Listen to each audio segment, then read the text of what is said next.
ओम नमो भगवते वासुदेवाय नमः। माघ मास महत्तम अध्याय 4।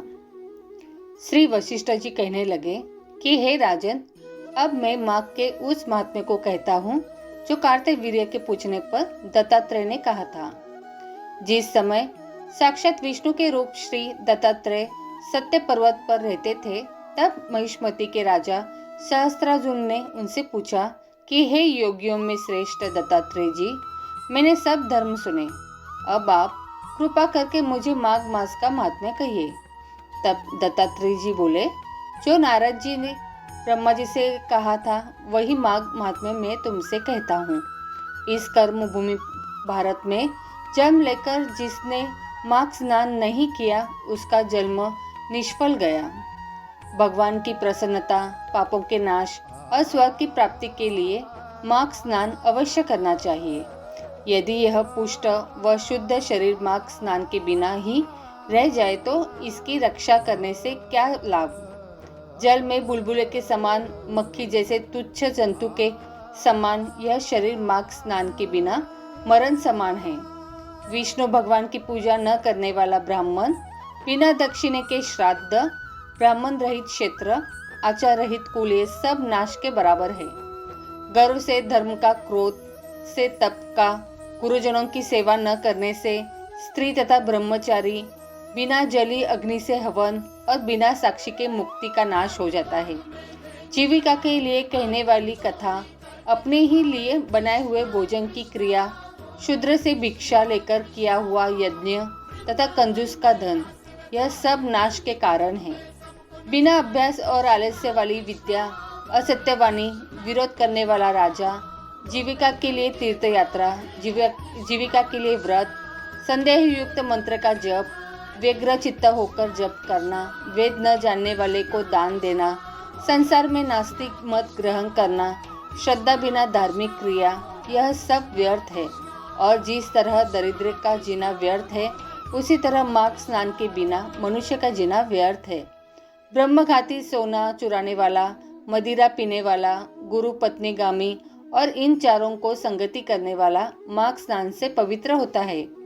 जल कहता है कि सूर्योदय से पहले जो मुझसे स्नान करता है, मैं उसके बड़े से बड़े पापों को नष्ट करता हूँ।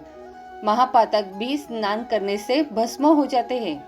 माघ मास के स्नान का जब समय आ जाता है तो सब आप अपने नाश के भय से कांप जाते हैं।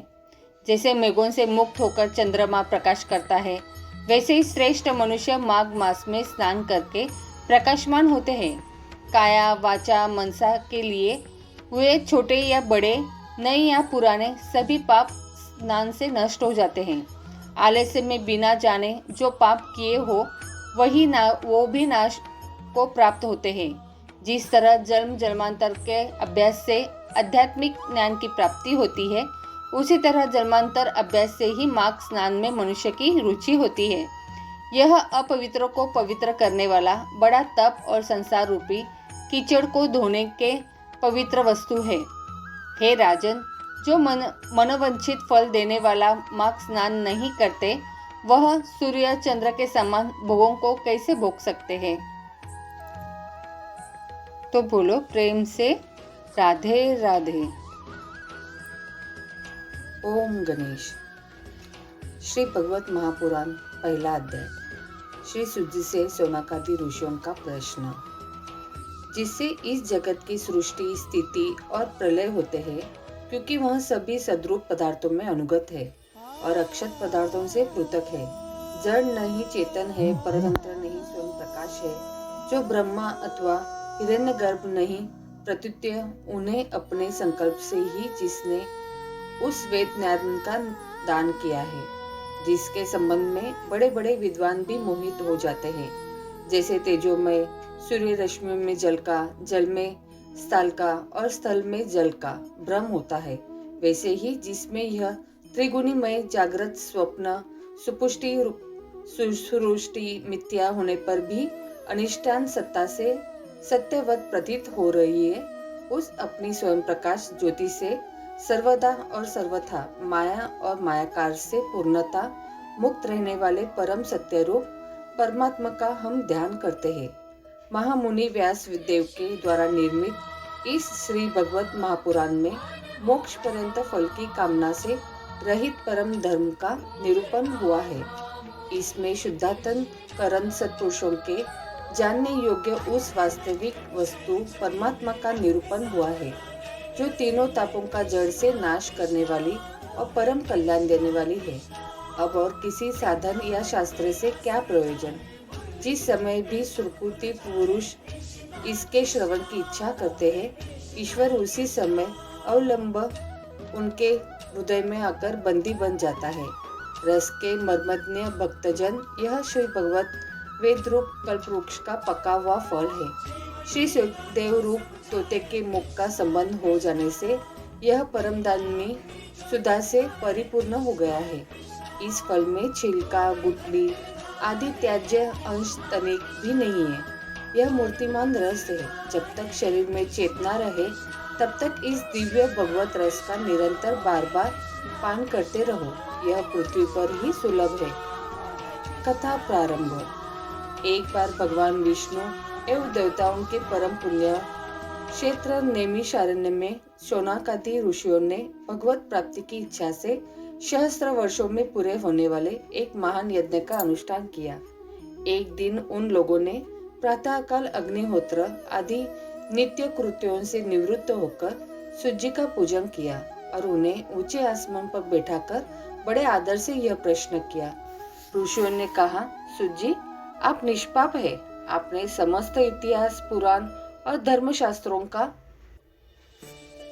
विधि पूर्वक अध्ययन किया है तथा उनकी भली भांति व्याख्या भी की है। वेद वेताओं में श्रेष्ठ भगवान बादरायण ने एवं भगवान के सगुण निर्गुण रूप को जानने वाले दूसरे मुनियों ने जो कुछ जाना है, उन्हें जिन विषयों का ज्ञान है, वह सब आप वास्तविक रूप में जानते हैं। आपका हृदय बड़ा ही सरल है और शुद्ध है। इसी से आप उनकी कृपा और अनुग्रह के पात्र हुए हैं। गुरुजन अपने प्रेमी शिष्य को गुप्त से गुप्त बात भी बता दिया करते हैं। आयुष्मान, आप कृपा करके यह बतलाइए कि उन सब शास्त्रों, पुराणों और गुरुजनों के उपदेशों के कलयुगी जीवों के परम कल्याण का सहज साधन आपने क्या निश्चय किया है? आप संत समाज के भूषण हैं। इस कलयुग में प्रायः लोगों की आयु कम हो गई है। साधन करने में लोगों की रुचि और प्रवृत्ति भी नहीं है। लोग आलसी हो गए हैं। उनका भाग्य तो मंद है ही है, समझ भी थोड़ी है। इसके साथ ही वे नाना प्रकार की विघ्न बाधाओं से घिरे हुए भी रहते हैं। शास्त्र भी बहुत से हैं, परंतु उनमें एक निश्चित साधन का नहीं, अनेक प्रकार के कर्मों का वर्णन है। साथ ही वे इतने बड़े हैं कि उनका एक अंश सुनना भी कठिन है। आप परोपकारी है। अपनी बुद्धि से उनका सार निकालकर प्राणियों के परम कल्याण के लिए हम श्रद्धालुओं को सुनिए, जिससे हमारे अंतःकरण की शुद्धि प्राप्त हो। प्यारे सूजी, आपका कल्याण हो। आप तो जानते ही है कि यदुवंशियों के रक्षक भक्त वत्सल भगवान श्री कृष्ण वसुदेव की धर्म पत्नी देवकी के गर्भ से क्या करने की इच्छा से अवतीर्ण हुए थे। हम उसे सुनना चाहते हैं। आप कृपा करके हमारे लिए उसका वर्णन कीजिए, क्योंकि भगवान का अवतार जीवों के परम कल्याण और उनकी भगवत प्रेममयी समृद्धि के लिए ही होता है। यह जीव जन्म मृत्यु के घोर चक्र में पड़ा हुआ है। इस स्थिति में भी यदि वह कभी भगवान के मंगलमय नाम का उच्चारण कर ले तो उसी क्षण उसके मुक्त हो जाए, क्योंकि स्वयं वह भी भगवान से डरता रहे। सूर्य परम विरक्ति और परम शांत मुनिजन भगवान के श्री चरणों की शरण में ही रहते हैं। अतएव उनके स्पर्श मात्र से संसार के जीव तुरंत पवित्र हो जाते हैं। इधर गंगा जी के जल का बहुत दिनों तक सेवन किया जाए तब कहीं पवित्रता प्राप्त होती है। ऐसे पुण्यात्मा भक्त जन की लीलाओं का गान करते रहते हैं। उन भगवान का कलिमलहरी पवित्र यश बला आत्मशुद्धि की इच्छा वाला ऐसा कौन मनुष्य होगा जो श्रवण करे। वे लीला से ही अवतार धारण करते हैं। नारदादि महात्माओं ने उनके उद्धार कर्मों का गान किया है। हम श्रद्धालुओं के प्रति आप उनका वर्णन कीजिए। बुद्धिमान सुजी, सर्वप्रथम प्रभु इतनी योग माया से स्वच्छंद लीला करते हैं। आप उन श्री हरि मंगलमयी अवतार कथाओं का अपवर्णन कीजिए। पुण्य कीर्ति भगवान की लीला सुनने से हमें कभी भी तृप्ति नहीं हो सकती, क्योंकि रसज्ञ श्रोताओं को पद पद पर भगवान को लीलाओं में नए नए रस का अनुभव होता है। भगवान श्री कृष्ण अपने को छिपाए हुए थे, लोगों के सामने ऐसी चेष्टा करते थे मानो कोई मनुष्य हो, परंतु उन्होंने बलराम जी के साथ ऐसी लीलाएं भी की है, ऐसा पराक्रम भी प्रकट किया है जो मनुष्य नहीं कर सकते। कलयुग को आया जानकर इस वैष्णव क्षेत्र में हम दीर्घकालीन सत्र का संकल्प करके बैठे हैं। श्री हरि की कथा सुनने के लिए हमें अवकाश प्राप्त है। यह कलयुग अंतकरण की पवित्रता और शक्ति का नाश करने वाला है। इससे पार पाना कठिन है। जैसे समुद्र से पार जाने वालों को कर्णधार मिल जाए, उसी प्रकार इससे पार पाने की इच्छा रखने वाले हम लोगों से ब्राह्मण ने आपको मिलाया है। धर्म रक्षक, ब्राह्म भक्त, योगेश्वर भगवान श्री कृष्ण अपने धाम में पधार जाने पर धर्म ने अब किसकी शरण ली है, यह बताइए। आगे की कथा दूसरे अध्याय में सुनिए। ओम नमो भगवते वासुदेवाय नमः।